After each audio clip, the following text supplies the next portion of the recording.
હવે આપણે જોઈએ ત્યાર પછી નવા પોઈન્ટ ઉપર આપણે હવે ચર્ચા કરીએ તો કે પ્રાચીન પ્રજા તરીકે નેગ્રોટી અને હબ્સી પ્રજાનો પરિચય. જો વિદ્યાર્થી મિત્રો આ ખાસ યાદ રાખવાનું છે, કેમ કે આની ઉપરથી આપણે ખાસ પ્રશ્નો પૂછાતા જોવા આપણને મળે છે. હવે આપણી પેપર સ્ટાઇલ પણ બદલાઈ ગઈ છે 10મા ધોરણની, એટલે ધ્યાન આપજો ખાસ. એટલે હવે જોઈએ કે પ્રાચીન પ્રજા તરીકે આપણે જોઈએ કે તરીકે નેગ્રોટી જે હબ્સી પ્રજાનો આપણે પરિચય આપીશું. હવે નેગ્રોટી જે એમ કહેવાય છે કે અથવા નિગ્રો જાતિ જે હબ્સીઓ જે ભારતના સૌથી પ્રાચીન નિવાસીઓ છે, આ ધ્યાન આપજો ખાસ. જેને આપણે નેગ્રીટો અથવા એમ કહેવાય છે કે નિગ્રો, બંનેને હબ્સી પ્રજા પણ આપણે એને કહી શકાય. જે ભારતની સૌથી પ્રાચીન પ્રજા છે એવું કહેવાય, સૌથી પ્રાચીન નિવાસી પ્રજા છે.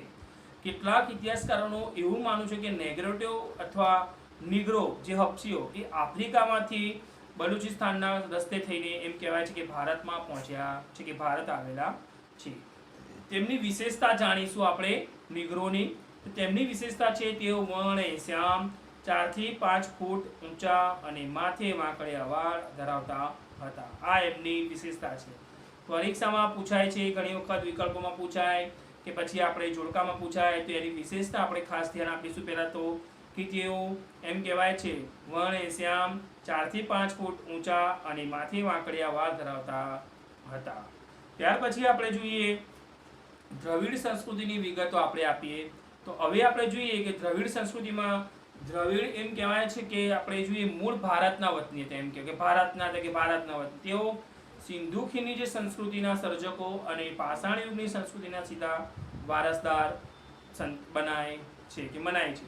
તેઓએ એમ કહેવાય છે કે માતૃરૂપે દેવી એટલે કે પાર્વતી અને પિતૃરૂપે એમ કહેવાય છે કે પરમાત્મા એટલે કે શિવની પૂજાની એ લોકો સમજ આપી. એ લોકોએ આપણને જોઈએ કે માતૃરૂપે આપણે દેવી એટલે કે પાર્વતી અને પિતૃરૂપે આપણે જોઈએ કે પરમાત્મા એટલે કે શિવની જે આપણે પૂજા કરીએ તેની સમજ આપણને આપી. પણ પ્રકૃતિ આપણે જોઈએ પૂજા છે, પ્રાણીઓની પૂજા, તેમજ ધૂપ દીપ અને એમ કહેવાય છે આપણે જોઈએ કે આરતી વડે પૂજા કરવાની રીત પણ તેઓ જ આપણને એ લોકો દ્રવિડો જ આપણને આપી છે અને વિકસાવી હતી.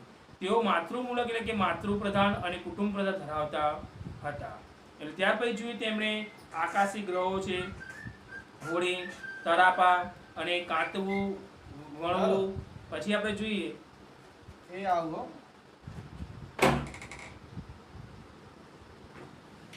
વણવું, રંગવું વગેરેની એમને જાણકારી હતી. પછી ઉત્તર ભારતમાં આપણે જોઈએ આપણે જોઈએ કે તેઓ માતૃમૂલક એટલે કે માતૃપ્રધાન અને કુટુંબ પ્રધાન ધરાવતા હતા. પછી જોઈએ આપણે તેઓ એમ કહેવાય છે કે જે કંઈ આપણે દ્રવિડ પ્રજાતિ જે આપણા ભારતના મૂળ વતનીતા એમ કહેવાય છે, તેઓએ આપણે આકાશી ગ્રહ, પછી આપણે જોઈએ હોળી, તરાપા, કાંતવું, વણવું, રંગવું વગેરેની પણ આપણે જાણકારી એ લોકોએ આપી હતી. પછી ઉત્તર ભારતમાં આપણે આર્યોનું જ્યારે આગમન થયું ત્યારે એમને જોયું કે આર્યોના આગમન પછી દ્રવિડો દક્ષિણ ભારતમાં સ્થાયી થઈ ગયા. અને દ્રવિડ કુળને એમ કહેવાય કે તમિલ છે, તેલુગુ છે અને કન્નડ, પછી આપણે જોઈએ મલયાલમ વગેરે ભાષાઓ બોલતા લોકો એમ કહેવાય છે કે દ્રવિડો દક્ષિણ ભારતમાં જોવા આપણને મળે છે. હવે ત્યાર પછી આપણે જોઈએ કે પ્રાચીન પ્રજા તરીકે મોગોલિયન એટલે કે કિરાત પ્રજાનો પરિચય આપો. તો હવે આપણે જોઈશું કે આ પ્રજા જે છે એ ઉત્તર પશ્ચિમ ચીનમાંથી એમ કહેવાય કે તિબેટમાં થઈ ભારતમાં આવી. તેમણે આપણે જોઈએ કે ઉત્તર અને આસામ, પછી આપણે જોઈએ સિક્કિમ અને ભૂતાન, પૂર્વ બંગાળ અને વગેરે વસવાટ કર્યોની સમય જતાં તેમનું એમ કહેવાય છે કે ભારતીયકરણ થયું. એટલે આપણે જોઈએ છીએ કે મોગોલોઇડ એટલે કે કિરાત પ્રજા, જેને આપણે મોગોલોઇડ પ્રજાનો આપણો પરિચય આપવાનો આવે તેને આપણે કિરાત પ્રજા તરીકે પણ ઓળખવામાં આવે છે. તો આ પ્રજા ક્યાંથી આવી? તો કે ઉત્તર પશ્ચિમ ચીનમાંથી તિબેટમાંથી ભારતમાં આવેલી છે. તેઓ તેમણે ઉત્તર આસામ, પછી સિક્કિમ છે અને ભૂતાન અને પૂર્વ બંગાળ જે કહેવાય છે આપણે અને વગેરેમાં વસવાટ કર્યો અને સમય જતાં તેમનું ભારતીયકરણ થયું. પછી જોઈએ આપણે પીળો વર્ણ, ચપટો ચહેરો, એમના વિશેષતા છે. આ યાદ રાખજો ખાસ કે મોગોલ એટલે કિરાત પ્રજાની વિશેષતાઓ કઈ કઈ છે. તો આપણે યાદ રાખવાનું એમનો વર્ણ કેવો છે, દેખાવ, વર્ણ એટલે દેખાવ એમનો પીળો છે. ચપટું ના એટલે કે આપણે જોઈએ કે ચપટો ચહેરો છે, એ લોકોનો ચહેરો કેવો હોય? ચપટો હોય છે. પછી ગાલ કેવા હોય? તો ઉપસેલા હોય. અને બદામ આકારની એમની આંખો અને ચપટું નાક વગેરે તેમની શારીરિક વિશેષતાઓ જોવા આપણને મળે છે. મોગોલિક લોકો પીળા વર્ણના હોવાથી તેને આપણે કિરાત તરીકે ઓળખવામાં આવે. જો વિદ્યાર્થી મિત્રો આવો પ્રશ્ન પૂછાય 1 માર્ક્સની અંદર કે ખાલી જગ્યામાં પૂછાય કે મોગોલિક લોકોને આપણે પીળા વર્ણ તરીકે શા માટે ઓળખાય કે કિરાત તરીકે કેવી રીતે ઓળખાવવામાં આવે છે, તો આપણે યાદ રાખવાનું કે આપણે મોગોલિક પીળા વર્ણના હોવાથી એમને આપણે કિરાત કહેવામાં આવે છે કે ઓળખાય છે. હવે આપણે જોઈએ ઓસ્ટ્રેલિયાની આપણે વાત કરીએ તો પ્રાચીન પ્રજા તરીકે ઓસ્ટ્રેલિયાની નિષાદ પ્રજાનો પરિચય આપો. હવે આપણે જોઈએ કે આ પ્રજા જે છે એ અગ્નિ એશિયામાંથી આવેલી હતી. જો પહેલા તો આપણે એ જોઈ લેવાનું કે ક્યાંથી આવી છે પ્રજા, તો અગ્નિ એશિયામાંથી આવેલી છે. હવે એમની વિશેષતા શું છે, તો શ્યામ રંગ, એમનો રંગ કેવો છે, શ્યામ છે, લાંબુ અને પહોળું માથું, ટૂંકું કદ અને ચપટું નાક તેમની શારીરિક વિશેષતાઓ હતી. આ યાદ રાખજો ખાસ કે ઓસ્ટ્રેલોઇડ જે નિષાદ પ્રજા છે એમની વિશેષતાઓ શું છે, પરિચય આપો. 2 માર્ક્સમાં પૂછાય અથવા 3 માર્ક્સમાં પૂછાય તો આપણે યાદ રાખીશું તો કે એમનો રંગ કેવો છે, શ્યામ છે, લાંબુ અને પહોળું માથું છે, કદ કેવું છે, ટૂંકું છે અને ચપટું નાક તેમની શારીરિક વિશેષતાઓ હતી. ભારતમાં આવેલા આર્યો એમ કહેવાય છે તેને નિષાદ કહેતા. જો ભારતમાં જે આર્યો આવ્યા તો તે આપણે ઓસ્ટ્રેલિયાને શું કહેતા, નિષાદ પ્રજા કહેવામાં આવતી.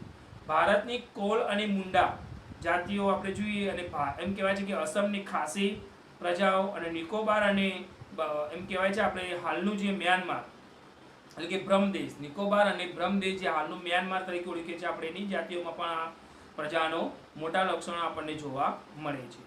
માટીના વાસણો બનાવવા, જો આમની વિશેષતા આપણે જોઈએ. બીજું કે લોકો શું કરતા તો આપણે જોઈએ કે માટીના વાસણ બનાવતા, ખેતી કામ કરતા, પછી સૂત્રો કાપડનું વણાટ કામ કરતા વગેરે કૌશલ્યો તેમનામાં વિકસેલા જોવા આપણને મળે છે અને તેમની ધાર્મિક માન્યતાઓ પણ તેઓ ધરાવતા જોવા આપણને મળે છે. ત્યાર પછી આપણે જોઈએ, હવે આપણે ઓસ્ટ્રેલિયાની વાત કરી દીધી. હવે આપણે છે પ્રાચીન પ્રજા તરીકે આપણે નોર્ડિક પ્રજાનો આપણે હવે પરિચય મેળવીએ. જે નોર્ડિક જેને આપણે આર્યો કહેવામાં આવતા, જે આપણે આર્યો છે એટલે કે નોર્ડિક કહીએ જેને આપણે, તેઓ આર્ય સંસ્કૃતિ અને સભ્યતાના એમ કહેવાય છે કે નિર્માતાઓ હતા. આપણે જોઈએ તેઓ આર્ય સંસ્કૃતિ અને સભ્યતાના નિર્માતાઓ હતા અને પ્રાચીન કાળમાં હિન્દુઓ એમ કહેવાય છે કે એને આર્ય કહેવાતા. તેઓ અન્ય સમકાલીન પ્રજા કરતાં પણ વધુ વિકસિત જોવા આપણને મળતા હતા. તેઓ એમ કહેવાય છે કે ભારતની અન્ય પ્રજાની સંસ્કૃતિઓના ઉમદા એટલે કે તત્વો અપનાવીને એક સમન્વયકારી સંસ્કૃતિનું સર્જન કર્યું હતું.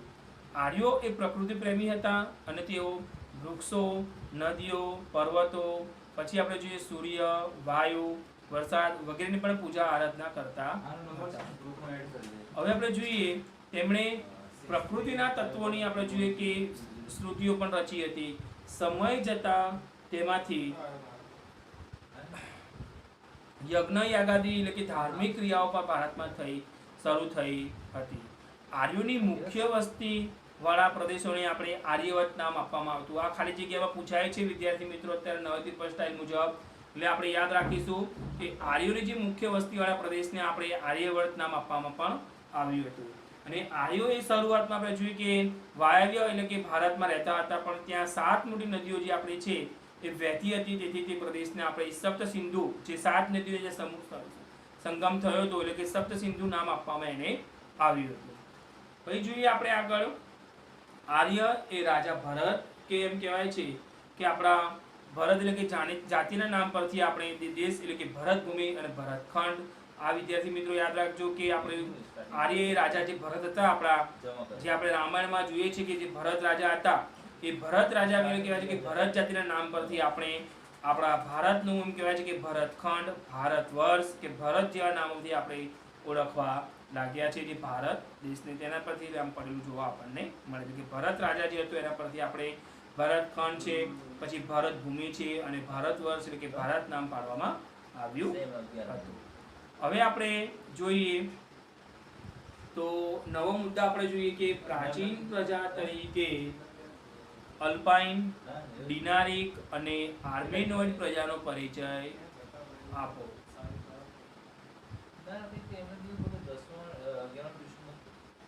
હવે આપણે જોઈએ તો આ પ્રજા એમ કહેવાય છે કે મધ્ય એશિયામાંથી ભારતમાં આવી હતી. ત્રીજો ધ્યાન આપજો ખાસ કે પ્રાચીન પ્રજા તરીકે અલ્પાઇન, ડિનારિક અને આર્મેન પ્રજાનો પરિચય આપણે આપવાનો છે. તો આ પ્રજા જે છે એમ કહેવાય છે કે મધ્ય એશિયામાંથી ભારતમાં આવી હતી અને આ ત્રણે એમ કહેવાય છે કે જાતિઓ જે છે એ સમાન શારીરિક લક્ષણો ધરાવે. આ ત્રણ જે જાતિઓ છે, કઈ ત્રણ જાતિઓ? તો યાદ રાખીશું આપણે અલ્પાઇન, ડિનારિક અને આર્મેનોઇડ. આ જે ત્રણ જાતિઓ છે એમના સમાન અને શારીરિક લક્ષણો હતા. સમાન અને શારીરિક લક્ષણો આપણને જોવા મળતા હતા અને આ પ્રજાના એમ કહેવાય છે અંશો એ ગુજરાત, સૌરાષ્ટ્ર અને આપણે મહારાષ્ટ્ર, બંગાળ, ઓરિસ્સા વગેરે પ્રદેશોમાં આપણને વ્યાપક પ્રમાણમાં જોવા આપણને મળતા હતા. ત્યાર પછી છે આપણા નવા મુદ્દા પર આપણે જોઈએ કે પ્રાચીન ભારતમાં આવેલી પ્રજાનું ભારતીયકરણ કેવી રીતે થયું તે આપણે વર્ણવું. હવે આપણે જોઈએ તો ભારતમાં આવેલી જે વિવિધ પ્રજાઓ છે આપણી, એ વિવિધ પ્રજાઓની સંસ્કૃતિના વિશિષ્ટ તત્વો અપનાવી લઈને આપણે જોઈએ કે એક સમન્વય સંસ્કૃતિનું આપણે સર્જન થયું. સમયાંતરે આપણે જોઈએ કે ભારતમાં આવીને વસેલી આ બધી જાતિઓ એમ કહેવાય છે વચ્ચે લગ્ન સંબંધો દ્વારા પ્રજાઓનું સમીક્ષણ થયું હતું અને બધાની એક વિશિષ્ટ રહેણીકરણી, પછી અનેક ભાષાઓ, વિચારો, ધાર્મિક માન્યતાઓ અને પણ સમન્વય થયો હતો. આમ પ્રારંભકાળથી જ આપણે જોઈએ કે આપણા દેશમાં એક સમન્વયકારી સંસ્કૃતિનું નિર્માણ થયું હતું, જેણે આપણે ભારતીય આપણે જોઈએ કે ભવ્ય અને સમૃદ્ધ વારસો અને આપ્યો અને ભારતમાં ભાતીગળ સંસ્કૃતિઓનો એમ કહેવાય છે વિકાસ થયો. અને આ પ્રજાઓ એમ કહેવાય છે પરસ્પર એમ જોઈએ આપણે કે એટલી મળી ગઈ કે તેમનું કોઈ સ્વતંત્ર અસ્તિત્વ જ રહ્યું ન અને એટલે કે તેમનું ભારતીયકરણ થયું. વિદ્યાર્થી મિત્રો, આપણે આ લેસન આપણું જે ભારતનો સાંસ્કૃતિક વારસો અહીંયા આપણું પૂર્ણ થાય છે. એટલે વિદ્યાર્થી મિત્રો, હવે આપણે જોઈએ કે તમારે હોમવર્કની અંદર જે પણ આપણે ટેક્સ્ટ બુકમાં સ્વાધ્યાય આપેલ છે એ આપણે લખવાનું છે.